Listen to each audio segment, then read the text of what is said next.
عقلمند لوگ قرآن مجید میں ان کو بتایا گیا الذین یذکرون اللہ قیاما وقعودا وعلی جنوبہم ویتفکرون فی خلق السماوات والارض ربنا ما خلقت ھذا باطلا سبحانک فقنا عذاب النار۔ کون ہے عقلمند لوگ؟ وہ جو کھڑے بیٹھے اور لیٹے اللہ کو یاد کرتے رہتے ہیں اور آسمانوں اور زمین کی پیدائش میں غور و فکر کرتے ہیں اور کہتے ہیں اے ہمارے رب، تو نے یہ سب کچھ بے مقصد پیدا نہیں کیا، تو پاک ہے، ہمیں آگ کے عذاب سے بچا۔ اور خاص طور پر جب آپ کچن میں کام کر رہے ہوں، کوکنگ کر رہے ہوں، اس وقت روزانہ کوشش کریں کہ آگ کے عذاب سے پناہ کی دعا کریں، کیونکہ وہاں آگ قریب ہوتی ہے تو انسان کے پھر دل سے دعا نکلتی ہے۔ یعنی اس سے بہتر موقع کوئی نہیں ہوتا کہ جب انسان آگ سے بچنے کی دعا کرے۔ تو کہنے کا مطلب یہ ہے کہ ذکر صرف مصلی پر نہیں ہوتا، ذکر چلتے پھرتے اٹھتے بیٹھتے کام کاج کرتے آپ کی زبان اللہ کے ذکر سے تر رہے، اور کیونکہ اللہ کا ذکر جو ہے کثرت سے کرنا کامیابی کا باعث ہے۔ سورۃ انفال میں آتا ہے وَاذْكُرُوا اللَّهَ كَثِيرًا لَعَلَّكُمْ تُفْلِحُونَ، اور اللہ کو بہت زیادہ یاد کرو تاکہ تم فلاح پاؤ۔ الا بذکر اللہ تطمئن القلوب، سن لو اللہ ہی کی یاد سے دل اطمینان پاتے ہیں۔ اور سب سے افضل ذکر کیا ہے؟ لا الہ الا اللہ۔ خصوصاً جب دل گھبرائے تو کثرت سے پڑھے لا الہ الا اللہ۔ اس کا یہ مطلب نہیں کہ صرف ایک تسبیح کر کے رکھ دے، اٹھتے بیٹھتے بھی لا الہ الا اللہ، اللہ اکبر، الحمدللہ، اللہ تیرا شکر ہے، سبحان اللہ، استغفر اللہ، یہ زبان پہ جاری ہوتے رہنے چاہیے تاکہ جب موت کا وقت آئے تو ذکر کرنے میں، لا الہ الا اللہ پڑھنے میں کوئی مشکل نہ ہو۔ پھر اسی طرح لا حول ولا قوت الا باللہ، رسول اللہ صلی اللہ علیہ وسلم نے حضرت ابو ہریرہ سے فرمایا لا حول ولا قوت الا باللہ زیادہ پڑھا کرو، یہ جنت کے خزانوں میں سے ایک خزانہ ہے۔ یعنی جنت میں اگر آپ کو خزانے چاہیے تو لا حول کی کثرت کر دیں۔ کثرت سے توبہ استغفار بھی کرنی چاہیے، کیونکہ استغفار سے رحمت کے دروازے کھلتے ہیں، دنیا کی ساری مشکلات حل ہوتی ہیں، اور پھر مسلسل استغفار گناہوں کو مٹاتا ہے، رزق کو کھینچ لاتا ہے، اولاد میں خیر و بھلائی ہوتی ہے، اور اللہ تعالیٰ دنیا کی نعمتیں بھی کثرت سے دیتے ہیں، جیسے کہ سورۃ نوح میں آتا ہے کہ آسمان سے بارشیں بھی برسیں گی، مال اور بیٹوں سے بھی تمہاری مدد ہوگی، اور اگر مال میں کمی ہے یا بیٹوں کی طرف سے پریشانی ہے تو وہ بھی اللہ تعالیٰ دور کرے گا، اور تمہیں باغات عطا کرے گا، تمہارے لیے نہریں جاری کر دے گا۔ مغرب کی نماز کے بعد بھی اللہ سبحانہ وتعالیٰ کا ذکر کرے۔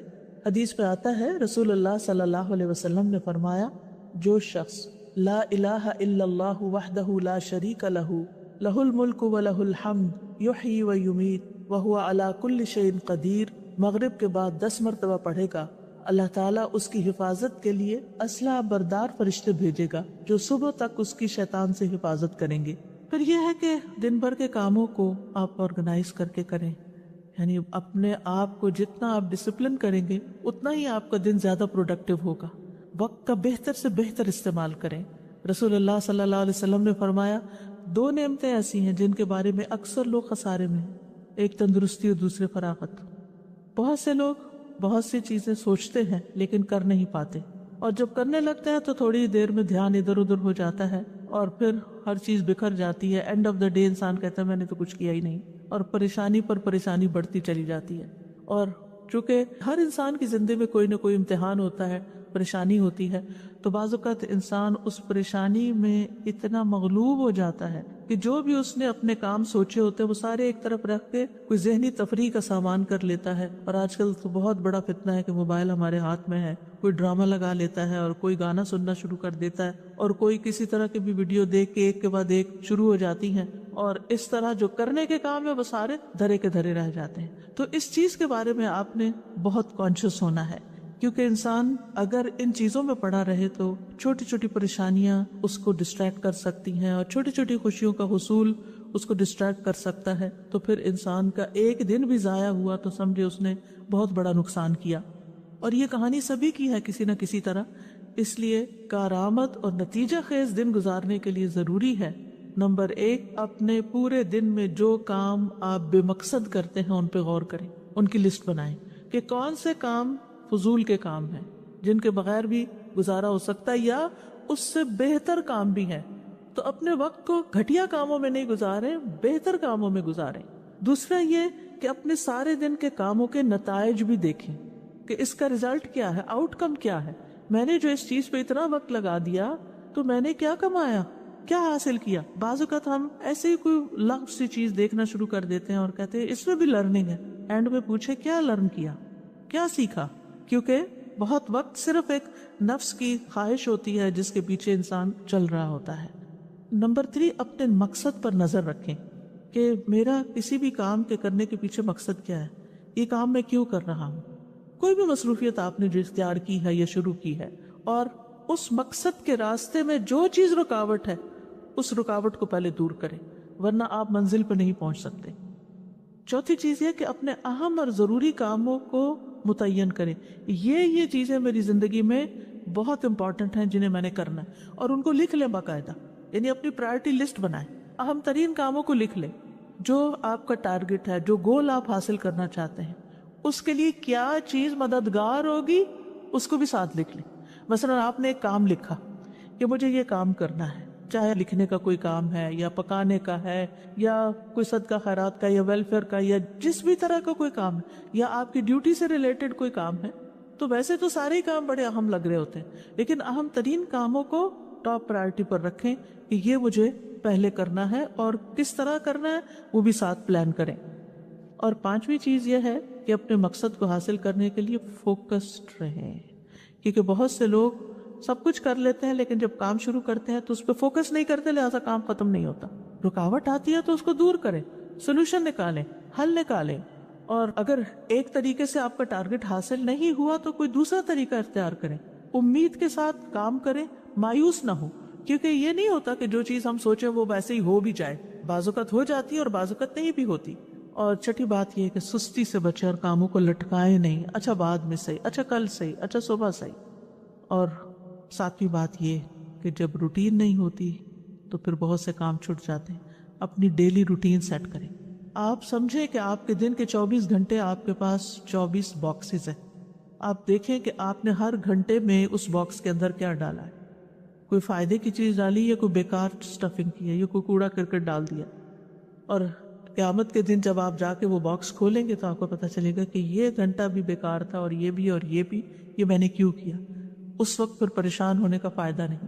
تو اگر آپ امیجنری باکسز بھی بنا لیں یا آپ اپنے کسی کاغذ کو لے کے اس پہ 24 خانے ڈال کے اپنا ٹائم ٹیبل بنائیں اور ٹائم لکھ لیں، جس ٹائم سے آپ شروع کریں گے وہیں پہ جا کے ختم ہوگا. آپ شیٹ کے اوپر سارے خانے، جو نیند کا ٹائم ہے اس کو آپ الگ کر لیں، اور باقی جو بیداری کے ٹائم ہیں ان کو آپ لکیر لگا کے ہر گھنٹے کا کام لکھیں کہ اس گھنٹے میں مجھے کیا کرنا ہے. اگر آپ وہ لکھ لیں گے تو پھر کوشش کریں کہ اس گھنٹے میں وہی کام کریں، کوئی اور نہ کریں، الا یہ کہ کوئی بہت بڑی ایمرجنسی ہو تو پھر اس کام کو کسی اور کام کے ساتھ آپ ملا سکتے ہیں. تو جب تک آپ کی ڈیلی روٹین نہیں ہوگی، گھڑی کے ساتھ آپ نہیں چلیں گے تو آپ کا ڈے پروڈکٹیو نہیں ہوگا. بہت ضروری ہے کہ ہر چیز کے لیے وقت نکالا جائے، اپنی جسمانی ضروریات کے لیے بھی، روحانی ضروریات کے لیے بھی، ذہنی ضروریات کے لیے بھی، جذباتی ضروریات کے لیے بھی، دین کے کاموں کے لیے بھی، اور پھر اس کے لیے اپنے نفس سے جہاد کرنا ہوگا. کیونکہ نفس، ان النفس لامارۃ بالسوء، نفس تو انسان کو برائیوں پر بہت اکساتا ہے، اور نفس کے خلاف جہاد سب سے افضل جہاد ہے. نبی صلی اللہ علیہ وسلم نے فرمایا، اللہ عز و جل کی ذات کی خاطر تیرا اپنے نفس اور خواہش سے جہاد کرنا افضل جہاد ہے. اور اس میں کبھی اپنی نیند کو قربان کرنا اور کبھی اپنی کسی پسندیدہ چیز کو قربان کرنا کہ نہیں اب اس چیز کا وقت نہیں. لٹرلی بہت دفعہ ایسا ہوتا ہے کہ جیسے پیاس بھی لگی ہوتی ہے یا بھوک بھی شدید لگی ہوتی ہے لیکن کھانے کے لیے وقت نہیں نکلتا کیونکہ اس سے زیادہ اہم کام کوئی اور ہوتا ہے. تو انسان یہ جو قربانی کرتا ہے اس وقت اپنے کھانے پینے کی یا اپنے آرام کی، یہی نفس کے ساتھ جہاد ہے کہ میری پرائرٹی یہ ہے اور یہ کام آج مجھے کرنا ہے اور یہ میرے ٹارگٹس ہیں، ان کو میں نے اچیو کرنا ہے. تو انشاءاللہ اللہ سبحانہ وتعالیٰ بہت آسانی کریں گے. اور کچھ چیزیں آپ پھر ملٹی ٹاسکنگ میں بھی لا سکتے ہیں، دو کام اکٹھے بھی کر سکتے ہیں تاکہ آپ کا وقت بچے.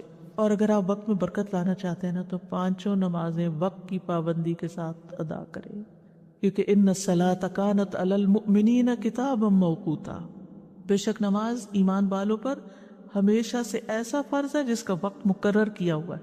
اور سب سے افضل عمل کیا ہے؟ نماز کو اس کے اول وقت پر ادا کرنا.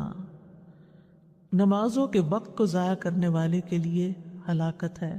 فَوَيْلٌ لِّلْمُصَلِّينَ الَّذِينَ هُمْ عَنْ صَلَاتِهِمْ سَاهُونَ. یہ کون لوگ ہیں؟ یہ وہ لوگ ہیں جو اپنے وقت کو ٹال کے نماز پڑھتے ہیں لیکن تاخیر سے پڑھتے ہیں، غیر ضروری کاموں میں زیادہ وقت لگا دیتے ہیں، نماز کی تاخیر کر دیتے اور پھر اس میں جلدی جلدی نماز پڑھ کے اٹھ جاتے ہیں۔ ایسی نماز کو منافق کی نماز کہا گیا۔ مصعب بن سعد سے روایت، انہوں نے کہا میں نے اپنے والد سے کہا اے ابا جان، آپ نے دیکھا اللہ تبارک و تعالیٰ کا یہ فرمان الذین هم عن صلاتهم ساہون، تو اب میں سے کون ہے جو نماز میں نہیں بھولتا، جس کے دل میں خیال نہیں آتے؟ انہوں نے کہا اس کا یہ مطلب نہیں، اس آیت سے مراد وقت کا ضائع کرنا ہے کہ انسان فضول کاموں میں لگا رہے یہاں تک کہ وقت ضائع کر دے، یعنی نماز کا اصل وقت چلا جائے۔ اس لیے نماز اپنے وقت پر، ایسا نہ ہو کہ فجر کی نماز قضا ہو جائے، اور ایسا نہ ہو کہ سوئے رہیں، کیونکہ نبی صلی اللہ علیہ وسلم نے اپنا ایک خواب بیان کرتے ہوئے فرمایا، آپ نے خواب میں دیکھا کہ ایک شخص تھا جس کا سر پتھر سے کچلا جا رہا تھا، وہ قرآن کا حافظ تھا مگر وہ اس سے غافل ہو گیا اور فرض نماز پڑھے بغیر سو جاتا تھا۔ اور پھر نماز لیٹ کرنا جو ہے نفاق کی علامت ہے۔ منافق سورج کو دیکھتا رہتا ہے، جب شیطان کے دو سینگوں کے درمیان وہ ہوتا ہے، یعنی غروب ہونے کے قریب ہوتا ہے، تو اٹھ کر 4 ٹھونگے مارنے لگ جاتا ہے اور ان میں اللہ کا ذکر نہیں کرتا۔ یعنی کہ جو منافقوں کے بارے میں قرآن مجید میں آتا ہے وَلَا يَأْتُونَ الصَّلَاةَ إِلَّا وَهُمْ كُسَالَىٰ، کہ وہ نماز سستی کر کر کے پڑھتے ہیں، دیر سے پڑھتے ہیں، دنیا کے کاموں سے تھک کے پھر نماز پڑھتے ہیں اور اس میں کوئی خشوع و خضوع نہیں ہوتا۔ نماز جو ہے قبر میں بھی ساتھ ہوگی، حفاظت کرے گی، نماز بندے کی حفاظت کرے گی، لیکن کس کی نماز؟ وہ جو اپنی نمازوں کی حفاظت کرتا ہے۔ وَالَّذِينَ هُمْ عَلَىٰ صَلَاتِهِمْ يُحَافِظُونَ، بندے کو جب قبر میں رکھا جاتا ہے اور لوگ قبر میں دفنا کے جاتے ہیں تو جانے والوں کی زمین پہ جو جوتوں کی آواز آتی ہے وہ بھی سنتا ہے۔ اگر وہ مومن ہوتا ہے تو نماز اس کے سر کی طرف آ جاتی ہے، روزہ دائیں طرف، زکوٰۃ بائیں طرف، دیگر نیک کام اس کے پاؤں کی طرف آ جاتے ہیں۔ تو جب سر کی طرف سے فرشتہ عذاب دینے کو آتا تو نماز اس کو روک دیتی، اور اسی طرح باقی نیکیاں بھی۔ نماز کہتی ہے میری طرف سے آنے کا راستہ نہیں ہے۔ اس لیے کتنا ضروری ہے کہ ہم اس نماز کی حفاظت کریں، اور مرد خاص طور پر باجماعت نماز کی حفاظت کریں۔ اگر گھر میں 2 مرد بھی ہیں اور مسجد بہت دور ہے کہ ہر وقت نہیں جا سکتے، تو اکیلے نماز پڑھنے کی بجائے جماعت سے پڑھیں، اور اگر گھر کی خواتین بھی ساتھ شامل ہونا چاہیں تو موسٹ ویلکم۔ اور اگر مسجد بھیج سکتے ہیں اور بچے چھوٹے ہیں، یعنی آپ خود تو نہیں جا سکتی لیکن ان کو مسجد لے جا بھی سکتی ہیں اگر آپ کے ہسبینڈ مصروف ہیں یا وہ اویلیبل نہیں ہیں، تاکہ بچے مسجد کی عادت ڈالیں، اور پھر نماز کے وقت سے ذرا پہلے جائیں تاکہ نماز کی سنتیں ادا ہوں۔ جو شخص دن میں 12 رکعتیں ادا کرے اس کے لیے جنت میں گھر بنا دیا جاتا ہے، 2 فجر سے پہلے، 4 ظہر سے پہلے، 2 ظہر کے بعد، 2 مغرب کے بعد اور 2 عشاء کے بعد، یہ 12 رکعتیں بنتی ہیں۔ اور آپ دیکھیے کہ اگر ہر روز آپ کے لیے جنت میں ایک محل تیار ہو رہا ہے، ایک محل تیار ہو رہا ہے، ایک محل تیار ہو رہا ہے، سوچئے آپ نے وہاں ہمیشہ رہنا ہے، ہمیشہ موت نہیں۔ سوچئے کبھی دل پھٹنے کو آتا ہے جب انسان یہ سوچتا، اور ہر روز ایک نئے محل میں، ہر روز ایک نئے محل میں، کیونکہ اس نے دنیا میں اتنے محلات ہر روز سنتیں پڑھ کے بنا لیے کہ ہر روز اس کے لیے ایک نئی نعمت ہے۔ یہ وہ چیزیں جن کی دنیا میں لوگ تمنا کرتے ہیں، لیکن دنیا میں یہ سب کچھ نہیں مل سکتا۔ دن کی 12 رکعتیں ادا کرنے میں زیادہ سے زیادہ کتنا ٹائم لگ جائے گا؟ آدھا گھنٹہ۔ 2 رکعتیں پڑھنے میں 4 منٹ لگتے ہیں، اور 12 کے 24 منٹ، 6 منٹ اوپر لگا لے، آدھے گھنٹے کی بات ہے، لیکن کتنا بڑا سودا ہے آپ کا اور کتنا بڑا نفع۔ صرف 1 سال کے دوران جو سنت مؤکدہ پڑھتا ہے اور نہیں پڑھتا، اس کے درمیان 4320 رکعات کا فرق ہو جاتا ہے۔ 1 رکعت وتر پڑھنے اور نہ پڑھنے والے کے درمیان 365 رکعت کا فرق ہو جاتا ہے۔ چاشت کی 2 رکعتیں پڑھنے اور نہ پڑھنے والے کے درمیان 703 رکعتوں کا فرق ہو جاتا ہے، اور جو سنتوں کی پابندی کرتا ہے اور جو نہیں کرتا ان کے درمیان 5415 رکعتوں کا فرق ہو جاتا ہے، اور ہر رکعت میں 2 سجدے ہوتے ہیں۔ تو صرف 1 سال میں کتنے درجے کھو دیے انسان نے، صرف 1 سال میں۔ تو اگر 40 سال زندگی میں اس نے ہر روز اتنے سجدے ادا کیے تو قیامت کے دن کتنا اونچا مقام ہوگا۔ تو اس لیے اس کو نہ کھوئیں۔ شروع میں مشکل ہوگی، نفس پہ بھاری ہوگا، عادت نہیں نا تو مشکل پڑے گی، لیکن اگر آپ اللہ سے اچھی طرح دعا کریں اور بار بار کریں، 1 دفعہ نہیں، 1 دفعہ شروع کر لیں، کچھ ہی دنوں میں آپ کا دل ہی نہیں لگے گا اگر آپ نے سنت نہیں پڑھی ہوگی۔ اور پھر یہ کہ ہر چیز میں اللہ سبحانہ وتعالیٰ کی طرف رجوع کریں، کوئی بھی پریشانی ہو، کوئی بھی ضرورت ہو، فوراً فوراً اس کی طرف توجہ. جیسے حدیث قدسی میں آتا ہے، اللہ تعالیٰ فرماتے ہیں اے ابن آدم اپنے آپ کو میری عبادت کے لیے فارغ کر لو، میں تیرے دل کو غنا سے اور تیرے ہاتھ کو رزق سے بھر دوں گا، اور اے ابن آدم تو مجھ سے دور نہ ہو ورنہ میں تیرے دل کو فقر سے اور تیرے ہاتھ کو مصروفیت سے بھر دوں گا. دنیا میں اتنا مصروف کرے گا اللہ کہ پھر عبادت کے لیے وقت نہیں ملے گا، اور دنیا تو یہی رہ جائے گی. جتنا مرضی سجا بنا لے، جتنی مرضی بڑھا لے، اور پھر یہ کہ ہر کام عبادت سمجھتے ہوئے کریں. ہر کام جیسے کھانا پکانا، لانڈری کرنا، گھر کی صفائی کرنا، برتن دھونا، یہ ساری کی ساری چیزیں عبادت ہیں، کیونکہ آپ دوسروں کی خدمت کر رہے ہیں. اور اس میں کبھی بھی کسی پہ احسان نہ جتائیں، نہ اپنے بچوں پہ، نہ شوہر پہ، نہ کسی اور پہ. اور پھر یہ کہ نیکیوں میں سبقت لے جائیں، آگے بڑھیں. یعنی جو لوگ نیک کام میں جلدی کرتے ہیں اولئک یسارعون فی الخیرات وہم لہا سابقون، جو لوگ نیک کاموں میں جلدی کرتے ہیں یہی ان میں آگے نکلنے والے ہیں. کوشش کریں کہ نیکی کے ہر کام میں حصہ ڈالیں. ابو ہریرہ کہتے ہیں رسول اللہ صلی اللہ علیہ وسلم نے فرمایا آج تم میں، یعنی دن بھر کے کرنے کے کام ہے نا، اسی مناسبت سے یہ حدیث سنا رہی ہوں. آپ نے فرمایا آج تم میں سے کس نے روزے کی حالت میں صبح کی؟ ابو بکر رضی اللہ عنہ نے عرض کیا میں نے. آپ نے فرمایا آج تم میں سے کس نے مریض کی عیادت کی؟ ابو بکر رضی اللہ عنہ نے کہا میں نے. آپ نے فرمایا تم میں سے کس نے جنازے میں شرکت کی؟ ابو بکر رضی اللہ عنہ نے کہا میں نے. آپ نے پوچھا کس نے مسکین کو کھانا کھلایا آج؟ حضرت ابو بکر نے کہا میں نے. مروان کہتے ہیں مجھے معلوم ہوا کہ اس پر نبی صلی اللہ علیہ وسلم نے فرمایا کہ جب کسی شخص میں ایک دن میں یہ ساری خصلتیں جمع ہو جائیں، یعنی یہ سارے کام وہ ایک دن میں کر لے، دن بھر کرنے کے کاموں میں اگر یہ موقع مل گئے اور اس نے کر لیے، وہ جنت میں ضرور داخل ہوگا. کتنی بڑی بات ہے. لیکن بعض اوقات ہمیں پتہ بھی ہوتا ہے.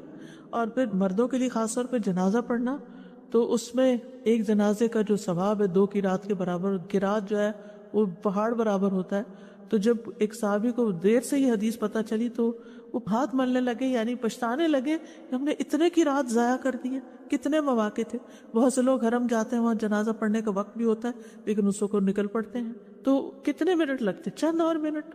دعا یاد کر لے انسان اور بخشش کرتا رہے، اور جب دوسروں کے لیے آپ کریں گے تو کوئی آپ کے لیے بھی کرے گا. پھر یہ کہ نیکیوں کے کام کرنے کے ساتھ ساتھ گناہوں سے ضرور بچیں، یعنی نافرمانی کے کاموں سے بچیں، یہ بھی کرنے کا کام ہے. جہنم کو سامنے رکھے نا انسان تو گناہوں سے بچ سکتا ہے. جہنم کی حقیقت جب سمجھ آ جاتی ہے نا انسان کو تو زندگی کا رخ بدل جاتا ہے، زندگی تبدیل ہو جاتی ہے.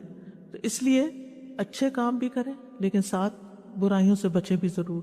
یعنی ایسے کام نہ کریں کہ جس سے لوگوں کو اذیت ہو، دوسروں کو اریٹیٹ نہ کریں، نیگ نہ کریں. کوئی ایسا کام نہ کریں کہ جس سے دوسرا آپ سے بیزار ہونے لگے. اور اس کے لیے ایک کرائیٹیریا، جو اپنے لیے پسند نہیں وہ دوسرے کے لیے بھی نہ کریں. پھر یہ ہے کہ اللہ کی محبت کی خاطر، اللہ کے چہرے کی خاطر یہ کام کیا کریں کہ لوگوں سے اچھے اخلاق سے پیش آئیں، کیونکہ میزان میں سب سے بھاری نیکی اچھا اخلاق ہوگا. اور اس میں سب سے پہلے اپنے والدین کو خوش کریں، ان کی پیشانی چومیں، ان کے چھوٹے چھوٹے کام کریں، ان کے ساتھ جو بھی نیکی کر سکتے ہیں زندگی میں کریں. اور اگر فوت ہو چکے ہیں تو ان کے لیے صدقہ خیرات کرتے رہیں، دعائیں کرتے رہیں، ان کی زندگی میں بھی اور مرنے کے بعد بھی. رب ارحمہما کما ربیانی صغیرا، رب ارحمہما کما ربیانی صغیرا. اے میرے رب ان پہ رحم فرما جیسے انہوں نے مجھے بچپن میں شفقت سے پالا تھا.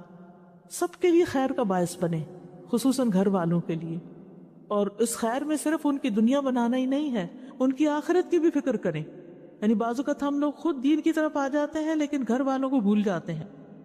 پھر اسی طرح یہ ہے کہ کسی کے سوال سے تنگ نہ ہو، چاہے بچہ ہی کوئی چیز مانگ رہے ہیں یا ویسے کوئی سوال پوچھ رہے ہیں، آپ سے پوچھے جا رہے ہیں تو پریشان نہ ہو. یا کوئی اور آپ سے مسئلہ پوچھ لیتا تو ڈانٹے نہیں.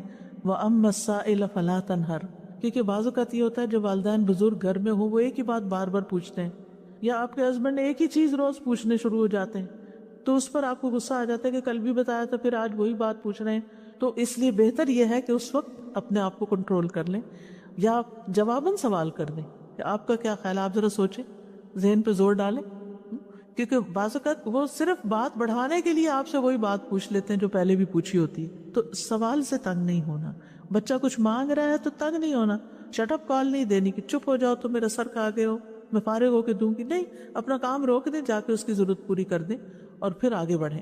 جہاں بھی بیٹھیں، کھانے کی ٹیبل پہ بھی بیٹھیں، خیر پھیلانے والے ہوں، مبارک بن جائیں. کن مبارکن اینما کنتا، جہاں بھی ہو مبارک بنے. اور وہ کیسے؟ ابن قیم کہتے ہیں آدمی کی برکت یہ ہے کہ جہاں بھی مقیم ہو خیر کی تعلیم دے، اچھی بات زبان سے نکالے، اچھی بات کریں. اسی لیے نبی صلی اللہ علیہ وسلم کھانے میں نقص نہیں نکالتے تھے. ہو سکتا ہے آپ کو پسند نہ ہو لیکن دوسرے کو بھی آپ بدمزہ کر رہے ہیں کھانے کی شکایت کر کر کے.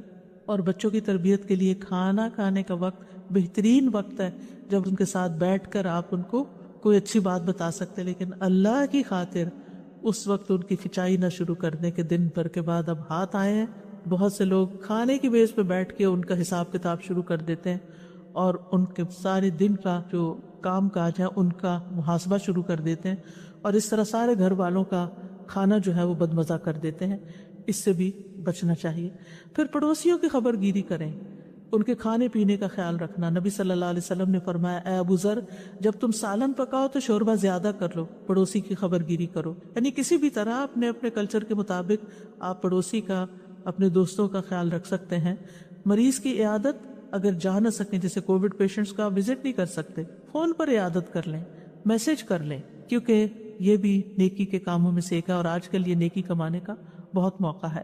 پھر سلام کو گھر میں بھی عام کریں، باہر بھی اور گھر میں. یعنی میک شور کہ صبح اٹھتے ہی گھر والوں کو سلام کریں، بچوں کو سلام کریں، بچے آپ کو سلام کریں. مرد گھر سے باہر گئے نماز پڑھنے کے لیے، واپس آئے سلام کریں. اگر وہ نہ کرے تو آپ سلام کریں اور حال بھی ضرور پوچھیں، کیا حال ہے آپ کا، کیسی رات گزری. بس اتنا سا جملہ ان کا دل بڑھا دے گا. اس سے محبتوں میں اضافہ ہوتا ہے اور سلام کرنا بخشش کا باعث ہے. رسول اللہ صلی اللہ علیہ وسلم نے فرمایا بے شک بخشش کو لازم کرنے والے امور سلام کو عام کرنا اور اچھی طرح گفتگو کرنا ہے.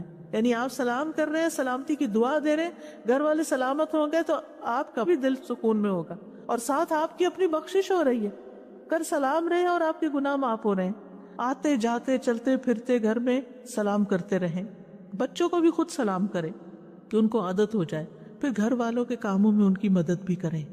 اور یہ عورتوں مردوں دونوں کے لیے ہے، بڑوں کے لیے چھوٹوں کے لیے. حضرت عائشہ سے اسود نے پوچھا کہ نبی صلی اللہ علیہ وسلم اپنے گھر میں کیا کرتے تھے؟ انہوں نے کہا کہ نبی صلی اللہ علیہ وسلم اپنے گھر کا کام کاج کیا کرتے تھے اور ان کی خدمت کرتے تھے. جب نماز کا وقت ہوتا تو کام چھوڑ کر نماز کے لیے چلے جاتے. ایک اور روایت میں ہے کسی نے پوچھا کہ آپ گھر میں کیا کرتے تھے؟ کہا کہ وہ بھی انسانوں کی طرح انسان تھے. وہ اپنے کپڑوں کو صاف کرتے، بکری کا دودھ دو لیتے، اپنے کام خود کر لیتے تھے، یعنی نبی صلی اللہ علیہ وسلم. تو پھر بیٹوں کو بھی عادت ڈالنی چاہیے یا مردوں کو بھی کہ گھر والوں کے ساتھ تعاون کریں. اور اگر ان کے پاس وقت بالکل نہیں تو گھر والوں کی مدد کے لیے کچھ نہ کچھ انتظام کریں. نبی صلی اللہ علیہ وسلم نے فرمایا تم میں سے بہتر وہ ہے جو اپنے گھر والوں کے لیے بہتر ہو، اور تم سب کی نسبت میں اپنے گھر والوں کے لیے بہتر ہوں. اور اسی طرح گھر والوں پر خوش دلی سے خرچ کرنا چاہیے، خصوصاً مردوں کو جن کے اوپر نان نفقہ فرض ہے، سنت نفل نہیں ہے، فرض ہے. آدمی اپنی ذات پہ، اپنی بیوی بچوں پہ اور اپنے خادم پہ جو خرچ کرتا ہے وہ صدقہ ہوتا ہے. پھر اسی طرح یہ ہے کہ باہم گفتگو سے ماحول کو خوشگوار رکھیں. ہر وقت تلخ باتیں نہ کریں، ہر وقت گھر والوں کے استاد نہ بنے رہیں، ہر وقت انسٹرکشنز نہ دیتے رہیں، کسی غلطی پر بہت زیادہ سرزنش نہ کریں. تھوڑی سی بات سے احساس دلائیں ورنہ آپ کی خاموشی بھی بہت بڑا سبق ہے. بات کرتے ہوئے یاد رکھیں کہ آپ کی ہر بات لکھی جا رہی ہے، فرشتے لکھ رہے ہیں، کرامن کاتبین لکھ رہے ہیں. اور اگر آپ اپنی زبان کی حفاظت کریں گے تو نبی صلی اللہ علیہ وسلم نے اس کو خوشخبری دی ہے. فرمایا خوشخبری ہے اس کے لیے جس نے اپنی زبان پہ قابو پا لیا. قیل و قال چھوڑ دے، یعنی اس نے کہا، اس کی بات اس کی بات. آج کل چونکہ کووڈ پھیلا ہوا ہے تو گھر میں بعض اوقات کوئی ویکسین کے خلاف بات شروع کر دیتا ہے، کوئی کسی بیماری کے بارے میں، تو اس پر اچھے سے توجہ دلانی چاہیے کہ یہ لوگوں کی باتیں ہیں، اس پر صحیح علم حاصل کرنے کی ضرورت ہے. اور پھر لایانی گفتگو سے بچیں. اچھا اور سنائیں کیا حال ہے، پھر تھوڑی دیر کے بعد اچھا اور سنائیں کیا حال ہے. یہ جملہ بول بول کے لوگوں سے بیکار کی باتیں نہ کروائیں. رسول اللہ صلی اللہ علیہ وسلم نے فرمایا انسان کے اسلام کی خوبی یہ ہے کہ وہ بے فائدہ چیزوں کو چھوڑ دے، اور بعض اوقات وہ بے فائدہ چیزیں اذیت والی بھی بن جاتی ہیں دوسرے کے لیے. بعض اوقات ہم دوسرے کی بات کاٹ دیتے ہیں تو اس سے دوسروں کو تکلیف پہنچتی ہے. پھر یہ کہ ان چھوٹے چھوٹے گناہوں کے ازالے کے لیے کثرت سے صدقہ کریں. قرآن مجید میں آتا ہے کہ مرنے کے بعد میت کیا چاہے گی؟ رب لولا اخرتنی الی اجل قریب فاصدق، اے میرے رب تو نے مجھے قریبی مہلت کیوں نہ دی کہ میں صدقہ کرتا. اہل علم کہتے ہیں میت صدقے کا اس لیے کہتی ہے کیونکہ موت کے بعد وہ صدقہ کا بہت بڑا فائدہ دیکھتی ہے. کہ صدقہ کرتا تو میرے لیے آج کتنی خوشیاں ہوتی ہیں. لہٰذا کثرت سے صدقہ کریں، اور خواتین کو تو خصوصاً نبی صلی اللہ علیہ وسلم نے صدقے کی تلقین کی. اور اس کے لیے کوئی ضروری نہیں ہوتا کہ آپ ہر روز کوئی مال کا بہت بڑا پورشن صدقہ کریں. تھوڑا تھوڑا بھی کرنا، پھر کبھی کوئی کھانے کی چیز کرنا، کبھی اگر کوئی لینے والا نہیں بھی ہے تو آپ کوائن باکس رکھے گھر میں، ایسی جگہ پر اپنے روز کا صدقہ ڈالتے رہیں، اور پھر اکٹھا بھی آپ مسجد جائیں